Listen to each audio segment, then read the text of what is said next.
पंचतंत्र की कहानियाँ। पंचतंत्र की कहानी जादुई पतीला magical pot story in Hindi. Magical pot story in Hindi. सालों पहले पीतल नगर में किशन नाम का एक किसान रहता था।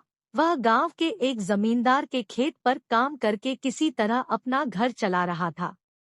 पहले किशन के भी खेत थे, लेकिन उसके पिता के बीमार होने के कारण उसे अपने सारे खेत बेचने पड़े। मजदूरी में मिलने वाले पैसों से पिता का इलाज कराना और घर का खर्च चलाना मुश्किल हो रहा था। वो हर दिन सोचता कि कैसे घर की स्थिति को बेहतर किया जाए। आज भी इसी सोच के साथ किशन सुबह सुबह जमींदार के खेत पर काम करने के लिए निकला। खुदाई करते समय उसकी कुदाल किसी धातु से टकराई और तेज आवाज हुई। किशन के मन में हुआ कि आखिर ऐसा क्या है यहाँ। उसने तुरंत उस हिस्से को खोदा तो वहां से एक बड़ा सा पतीला निकला। पतीला देखकर किशन दुखी हो गया। किशन के मन में हुआ कि ये जेवरात होते तो मेरे घर की हालत थोड़ी सुधर जाती। फिर किशन ने सोचा कि चलो अब खाना ही खा लेता हूँ।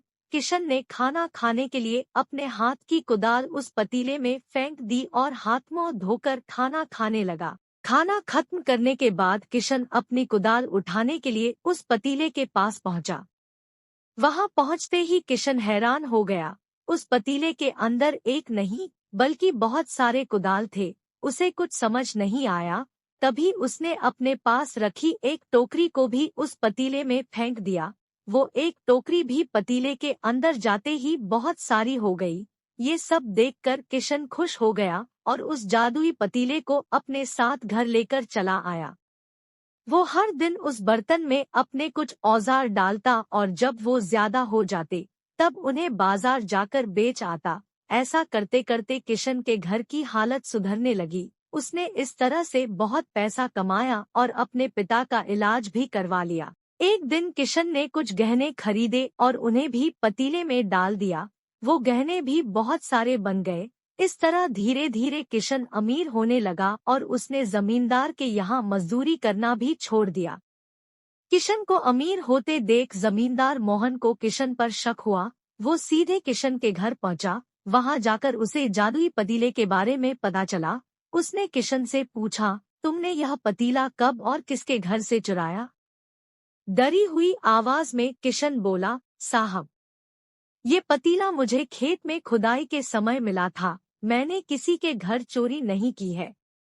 खेत में खुदाई की बात सुनते ही जमींदार ने कहा, यह पतीला जब मेरे खेत से मिला तो यह मेरा हुआ। किशन ने जादुई पतीला ना लेकर जाने की बहुत मिन्नतें की, लेकिन जमींदार मोहन ने उसकी एक नहीं सुनी। वो जबरदस्ती अपने साथ वो जादुई पतीला लेकर चला गया। जमींदार ने भी किशन की ही तरह उसमें सामान डालकर उन्हें बढ़ाना शुरू किया।